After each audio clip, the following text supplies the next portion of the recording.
Okay, welcome back. This is part two of our faculty meeting. I hope that you found the video from Carrie Ochoa to be helpful. A reminder that her documents that she has created are available in the Counselor's Corner under morning meetings. I know that resource has a lot of different links for you to look through. Probably my biggest takeaway after I watched her video and browsed her resource sheet was maybe to just try one thing new with a morning meeting. She talked about the morning meeting structure, but nobody would expect anybody to launch into that formal morning meeting in one setting. So just take small bites, try one new thing. She's got a ton of good things that have good ideas and ideas to kind of get you started. And I think students are really enjoying the morning meetings. I'd love to come to some of your morning meetings and I'll try to get in there, but give me an invite when you know of something special happening. Also, you probably watched Carrie Gaskell's video, I hope, and she talked about the brain breaks. And I think at a time when we need mask breaks and brain breaks and increased social emotional wellness activities, I think brain breaks are easy and they're fun. Sometimes they can even have a little academic bite to them, and they're really a good thing to work into your classroom. So I appreciate Carrie and Carrie providing those short videos. So to go ahead and finish with our meeting, I want to talk briefly about our Family School Connections. First of all, I did 2 surveys, and I did a staff survey about what all of the teachers felt about Family School Connections. I wanted to give the school board some feedback. I had a good turnout of 20 responses. I only sent this survey to classroom and specials teachers. And I wanted to know, one, did we have enough translators? I know that's a huge need in our school, and I think we did fairly well there. 89% of those responses said yes, translators were available. But my favorite is this one right here. 100% of the 19 responses say that in general, I feel I had the opportunity to get to know my students better than I do with a traditional evening meet and greet. I think that speaks volumes for how we feel about the Family School Connections. I also think it was important to see that you guys felt prepared. We spent some time in our teacher report weeks preparing for the Family School Connections, and overall, you guys, you did. And I loved this one. Teachers unanimously, the 18 responders here, all said that parents were willing to share. So the environment was comfortable, the length was appropriate, the timing was right. I'm sure we have a lot to learn, and I'm sure some of us would do things differently, and we need to go forward and move on with next steps with what information we got from families. But we sure, overall, I think the faculty was very positive about the Family School Connections. The family engagement team will dive a little deeper into these results and move forward as we plan these again in the future.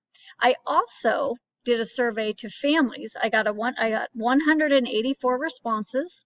A lot of grade levels were represented. I need to do this survey a little differently in the future, but I will just highlight a few things.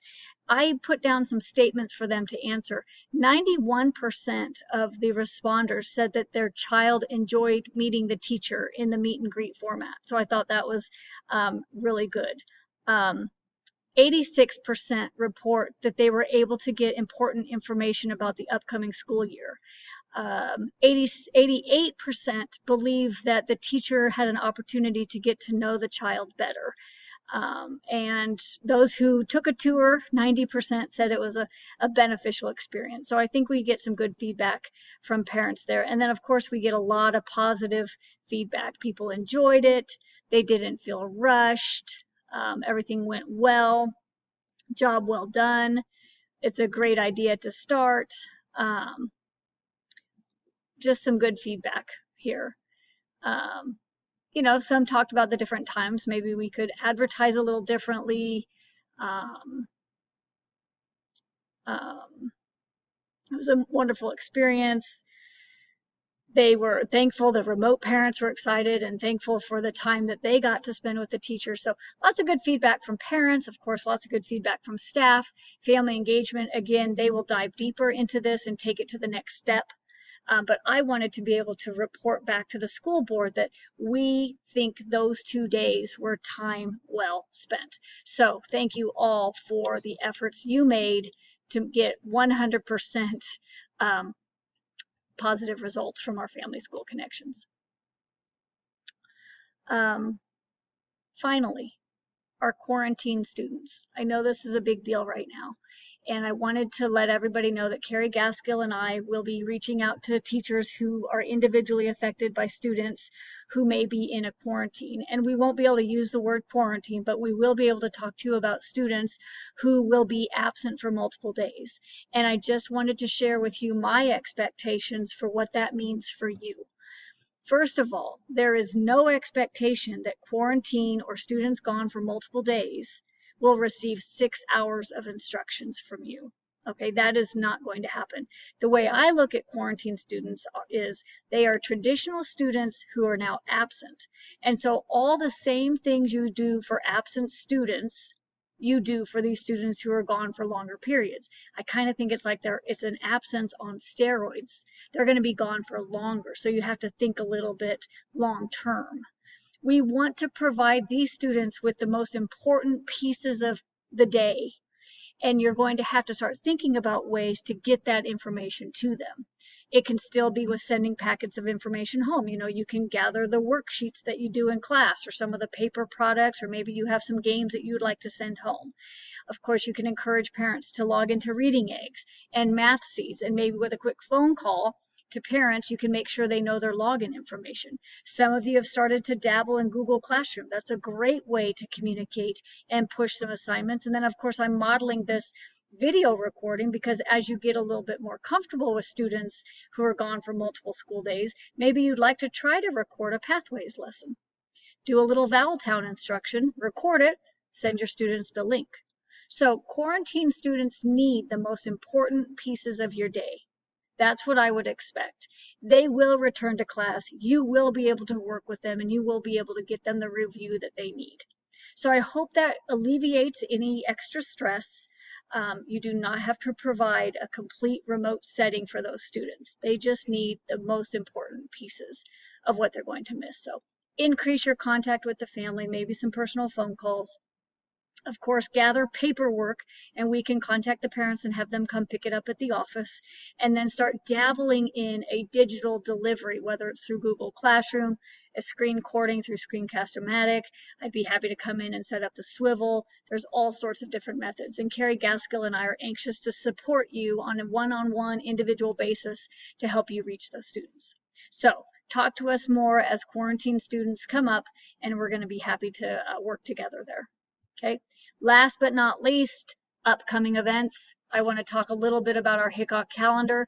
It is a Google calendar. It's called the Hickok Elementary School calendar. I'm trying to keep it updated. Our upcoming events aren't nearly as exciting as they have been in the past, but I just know we're going to do Grandparents' Day and music concerts and field trips. We're just going to have to do things a little bit differently. So those kinds of events aren't on our calendar yet, but I have put all of our 3 o'clock meetings. So if you're wondering, when does Math Focus Group meet? Well, you might be able to find it in the school calendar. Family engagement. I'm putting PLC meetings in our school calendar so everybody can kind of remember where those are.